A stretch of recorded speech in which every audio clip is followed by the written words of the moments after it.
sea was lapping at the sand, and I could hear the waves roaring as they hit the shore. Birds tweeted and called around me while I walked down the beach on that warm, sunny morning. Everything was peaceful and tranquil, as it always was when I took my morning walk, until suddenly it wasn't. When I bent down to pick up a pretty piece of coral, my golden retriever, named Rufus, suddenly flew forward, snatching his lead out of my hand as he bolted ahead of me. I called his name so many times, but he didn't come back. All of a sudden, he stopped and started staring down at something in the sand. He was snuffling and moving pebbles around with his nose. Then he started barking loudly, and I was totally lost. I didn't understand why my dog was barking like a madman. I pinched myself just to check if I was dreaming, since it seemed totally bizarre. Rufus was usually such a good boy. I didn't understand why he was disobeying me all of a sudden. It wasn't like this was an unusual thing for us to do. We went to the beach twice a day for walks every day.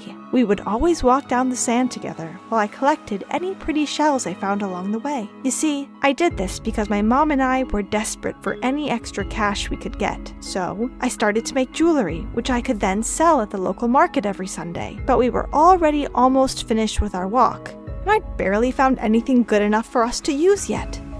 It was really disappointing, and I didn't have time to deal with whatever issue Rufus suddenly decided to have. So I ran forward and grabbed him by the collar. "What the hell, Rufus?" I asked before I looked down and noticed why he was acting so freaky. There was something huge poking out from the sand that Rufus had dug up. At first, I just wanted to pull him away and go home because it stunk so bad. It was like vomit mixed with garbage. I had to pinch my nose to keep me from barfing. "Come on, Rufus, let's go," I told him as I tried to tug him away again, but he wouldn't budge. I sighed and shook my head. I moved away from the awful smell and decided to just let him have his fun and take him back once he got bored. But as time went on, Rufus didn't give up, and I really wanted to get home. "Fine, you win," I told him as I walked back over to him. I decided to take it home with us so that Rufus could play with it, and I could get back and get on with my homework. So I took off my jacket and wrapped up the awful-smelling rock. It was stupidly heavy, though, and I could barely lift it. But eventually, I managed to tuck it into my bag. As soon as Rufus saw that I had the mysterious gray thing, he ran up to me, and finally I was able to get home. I didn't think too much about the rock after that. I stuck it out in our backyard, where Rufus continued to sniff it and try to play with it for the rest of the day. But after that, it was pretty much gone from my head. It didn't help that I had far worse things to worry about. Because 6 months earlier, my dad had left my mom for another woman. He moved across the country, and we hadn't heard from him since. My mom and I couldn't really afford the rent on my childhood home, so we were selling everything we owned to try and get the money every month, but we were running out of things to sell. The day after Rufus and I found that strange rock on the beach, my mom showed me a letter that made my blood run cold. It was an eviction notice. I couldn't believe it. My heart felt like it shattered into a million pieces. Not only had I lost my father, but now I was losing my home. My whole world felt like it was falling apart. Everything happened so quickly then. My mom and I had to pack up the little belongings we had left and found a shelter that had room to take us in. I know it seems stupid, but I brought the rock with me since my dog had been so fond of it. So all I had left in the world was my mom, my dog, some clothes, and this stupid rock. The shelter wasn't exactly amazing, but it was nice to have a roof over our heads and somewhere comfortable to sleep. It beat sleeping on the streets, that's for sure. The people there were super weird, though. A lot of them clearly had mental health problems that they weren't getting any help for. Sometimes I woke up in the night to hear them screaming. But one day, an old man with a horrible cough stumbled into our room in the morning and stood there just staring down at my dog. I was super freaked out and cuddled up to my mom, waiting for him to leave, but he didn't. "What are you staring at?" I asked him. He pointed down at the rock my dog was curled up with. I couldn't believe that was what he was looking at. It was so stupid. I laughed. As a joke, I asked if he wanted to buy it from me. Straight away, the man's eyes lit up and he started nodding. I thought he was just another crazy homeless guy. So I laughed, and my mom did too, until he started getting angry at us. He started telling us that he wanted it, and he pulled money from his pocket, trying to hand it over to us. It was strange that he was so insistent, and that he had so much money at a homeless shelter. I asked him who he was, and he said he was there to visit someone. I was surprised. He wasn't a crazy, homeless man after all, and he was really interested in my dog's weird rock. "I'll give you $500 for it," he told me, and I had to stop my jaw from dropping. "How about 1,000?" I replied, thinking I would scare him off or he would stop teasing me. The man nodded and started pulling more cash out of his wallet. I couldn't believe my eyes. This wasn't a joke, and that man was really trying to buy the rock for $1,000. What did he know about the rock that I didn't? It was getting creepy and weird, so I ended up telling the guy to leave. He protested at first and told me I should take the money since I was homeless. I almost caved right then and there. After all, $1,000 could get us an apartment for a month together, but something just didn't feel right. I needed to find out what on earth this rock was, and fast. So I packed it in my bag one day and took it over to my friend Joe's house. He's a bit of a science geek, and he knows a lot about the ocean. I thought maybe he could help me, but when I took it out, Joe didn't have the faintest clue about what it might be. We checked his books about the sea for a while, and tried to identify whether it was some kind of precious stone or gem, but it didn't match anything we found. Feeling sad and hopeless, I went back to the shelter, and I had the biggest shock ever. My mom was sat in the middle of the room, crying and hugging my dog. Everything in our room had been torn apart, tipped over and ripped. Our beds were covered in feathers, and our clothes were strewn across the room. I just didn't understand what happened, and my mom was too upset to explain anything. One of the wardens at the shelter came to check on us and help us get everything back to the way it was. Well, at least as much as they could. When I asked them what had happened while I was gone, they said that it looked like we had been robbed. I was so confused. Why would anyone rob us? We were living in a shelter. We wouldn't be here if we had any money. The warden said that people can get desperate, and maybe they thought we had something worth selling, and that's when it hit me.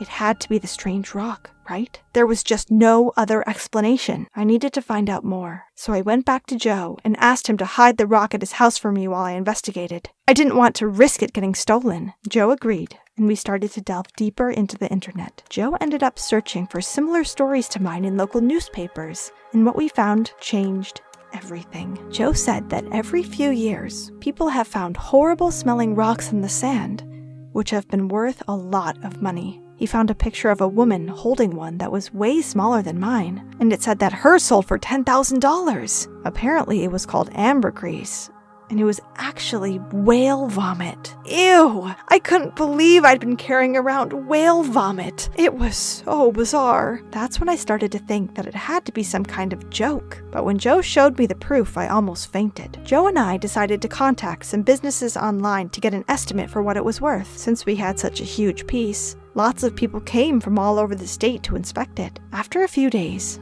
I started getting crazy offers to buy a mysterious rock. One person offered $300,000 for it. Then the next offered $400,000. Joe and I were absolutely shocked. I didn't know what to do. This sort of money would change my life, but I didn't want to rush into anything. I told them I needed to think about it. I wanted to tell my mom, but I didn't want her to get her hopes up, and I thought maybe it would be a nice surprise for her.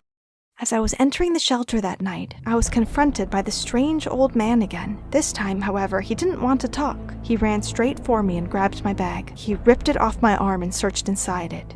"Where is it, little girl?" he snapped at me. I knew he wanted the ambergris, and I was so glad I left it at Joe's to keep it safe. "I've sold it. You'll never get it," I told him. That's when he went crazy. He surged forward and tried to grab me. I screamed and closed my eyes, but nothing happened. After a few seconds, I opened my eyes to see something amazing. Rufus had run out and jumped on the old man, knocking him unconscious. He had protected me from him. I raced toward him and hugged him close. I told him he was such a good boy, and I really meant it. Right from the start, Rufus had been looking after me, and he'd even found a way for Mom and me to make the money we needed to be secure again. The shelter called the police after I told them I was almost assaulted. The man was taken away and told he was never allowed in the shelter again. I was so relieved, but I still had the ambergris to sell. The next day, I decided I wanted to get it over and done with. I checked my emails, and just as I was about to accept the offer for $400,000, my phone beeped. It was another email from a perfume company. They wanted to buy the rock for $500,000! I couldn't believe it! I cried with happiness and accepted. So I was always a daddy's girl growing up. My dad and I did everything together, but it got to me to end up calling a stranger to our home just to get back at my stepmother. I can't remember exactly how my family imploded, But my mom found out my dad was having an affair with this woman, Helen. Then my dad left my mom for Helen. Then, worst of all, he proposed to Helen before the divorce was even finalized. I was devastated. I knew I would never really trust my father again. I convinced myself that Helen had manipulated my dad. He never would have done this to my mom and me if she hadn't sunk her claws into him. I hated her with every fiber of my being. I looked forward to the moment my dad would ask me to live with him after the divorce. I imagined all the ways I would tell him no, that he was a liar, and I wouldn't live with him for $1 million. But he never asked. Just accepted a custody deal where he got me every other weekend. I was stunned and so hurt. He didn't even want me? He would rather have Helen than his own daughter? My first few visits to his new house were awful. Being in the same room as Helen made me see red. She was loud, annoying, and took up all my dad's attention. She would talk about all the bad Tinder dates she'd been on before she'd finally met my dad at the grocery store. Like meeting a married guy and stealing him away from his family was cute. I wanted to find a way to get my dad to break up with her and go back to being my dad. I was talking to my friend about the situation, and she had a great idea. She said I should reactivate Helen's Tinder profile and convince my dad she was unfaithful. That seemed like a great way to both get back at my dad and to get Helen out of the picture. Getting into Helen's Tinder account wasn't hard. I knew her email, and she's the kind of person who uses the word password as her password. I made a few updates to her profile, posted some new pictures, and voila! Within minutes, she was getting messages from guys, which I replied to. There was one guy, Bill, who really took a shining to Helen. I thought it was hilarious to flirt with him. He lived alone and seemed like a total weirdo. He wanted to meet in person, but I kept telling him I wasn't ready yet. He said he understood, and he kept pouring out his soul to me. He said he felt like we were soulmates. I tried not to crack up. I felt like a spy. My friend asked why I kept checking my phone at lunch. I told her I was Tinder flirting with Bill, and she was like, okay, but weren't you just going to use this as a way to get your dad to break up with Helen? I mean, technically now you're catfishing. It was your idea, I told her, a little hurt. I know, she said, but you seem to be taking it really far. Whatever. I loved this. Soon I would make sure to leave Helen's Tinder profile on the computer for my dad to discover. But one day, I logged on and I had a new message from Bill. If I don't meet you in person, I'm going to die, he said. I messaged back trying to make light of it, saying that I really needed to get to know somebody before I met with them. He replied, I'm across the street from you right now. LOL. I freaked out. Was he serious? What are you talking about? I asked. He said, I did some research and I figured out where you live. Don't be afraid of your feelings, Helen. I need to see your beautiful face in person. Then I really freaked. Was he a serial killer? What had I done? And how was I going to fix this without my dad finding out? I peeked out the window. There was a car idling across the street. Heart pounding, I messaged Bill that I didn't want to talk anymore. If you break up with me, he wrote back, I'll hurt myself. He couldn't be serious. We didn't even know each other. We weren't dating. We never even met in person. But I realized that this guy was actually crazy enough to do something terrible. I thought about calling my friend and asking advice, but I was still kind of hurt by her accusing me of catfishing. Bill said, I'm going to come to your door unless you tell me not to. But if you tell me not to, maybe life isn't worth living. I told myself to just tell him not to. His mental illness wasn't my problem, but what if he really did something to himself and all because I had played a prank on him? It's over, I wrote. Don't contact me again. Too late, he answered. I started having a panic attack. My dad came in and found me shaking and in tears and asked what was wrong. I didn't want to tell him, but somehow the whole story came pouring out. He immediately went outside. I went to the window and saw him beside the car parked on the street. He was shouting at the driver, then trying to reach into the window. The car sped off, tires squealing. Dad stormed back in. Was that Bill? I asked. What did you do to him? I told him never to show his face anywhere near my house again. He whirled on me. Do you have any idea what you've done? How dangerous that was. What if he had tried to hurt you, or me, or Helen? I'd briefly ever heard my dad yell before, and definitely not at me. I didn't know what to say. Helen came in then and demanded to know what was going on. Tell her, said my dad. I was so humiliated and scared I couldn't speak. My dad finally got on the computer and pulled up Tinder, told me to log in. I did. Helen saw the profile that I had updated for her. She looked at the messages that I had sent to men. Then she straightened and told my dad she was going to stay with her mother. My dad demanded to know why, and she said she was not going to marry a man who had such a horrible daughter. I was so hurt and so angry. I knew that what I had done was wrong, but she was the one who had wrecked my family. I shouted at her. I don't even remember what I said. That's how upset I was. All I remember is that I ended up in my room crying into my pillow, and I heard Helen slam the front door and her car pull away. When I finally emerged from my room the next day, I was scared that my dad would still be furious, but he mostly just seemed tired. Without Helen around, he acted more like the dad I knew. "How could you do that?" was all he said. "She took you away from Mom. She ruined our family. She's mean to me and I hate her. I miss you. And I hate how you like her better than me." I knew I sounded like a spoiled brat, but it was how I felt. To my surprise, my dad stood and hugged me. "I don't think I realized how much you were hurting," he said. "I didn't want to think about how my actions might have affected you. She just makes me happy." I told him I thought Mom had made him happy. He said people change. After that day, I waited. I kept expecting Helen every weekend I was at my dad's. She stayed gone. No word from my dad about where she was or what was happening between them. Finally, I gathered my courage and asked him. He said he and Helen weren't going to get married after all. He said I was his first priority, not Helen. I was in shock. I should have been so excited, but I felt guilty instead. Over the next few days, guilt continued to shadow me. My friend was excited, singing "Ding dong, the witch is dead" and stuff.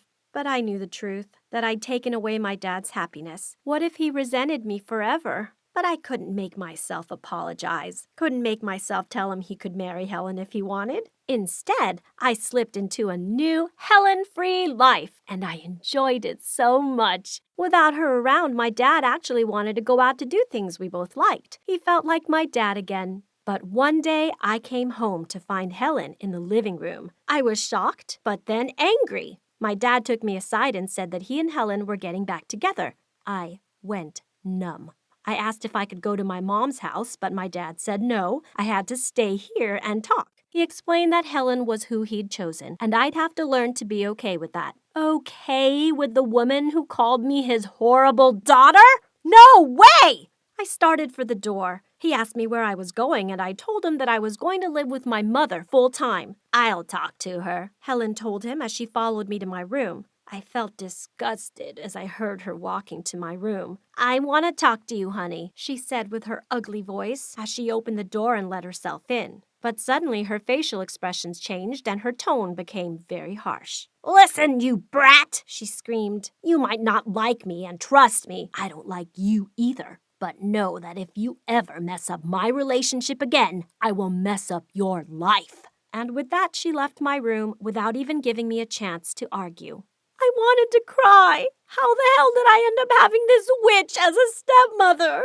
Of course, none of her threats were going to scare or stop me. I wasn't going to give up and just let her take my mother's place. The next morning, I woke up earlier than usual because I wanted to get my coffee and breakfast before Helen woke up. To my luck, I found her standing in the kitchen making herself coffee. She said good morning, but I didn't reply, and I went ahead to make my own coffee. But she didn't let it go. I said, "Good morning, you brat," as she blocked my way to the coffee machine and took my empty cup. "No coffee for you this morning, dear." I couldn't believe she was acting like this. I leaned over quickly to take my cup from her, but she moved her hand fast and the cup fell on the floor and broke into pieces. With all this noise, my father hurried to the kitchen and asked what was happening. When he came in, Helen looked at him and cried, "She tried to throw glass at me!" I looked at my father as I was shaking my head and told him that it wasn't true. But instead of believing me, he asked me to go to my room. I went to my room crying, feeling abandoned by my dad. However, after 2 hours had passed, I was shocked to hear Helen leaving the house with her stuff, and then my dad came in and told me that he heard what happened in the kitchen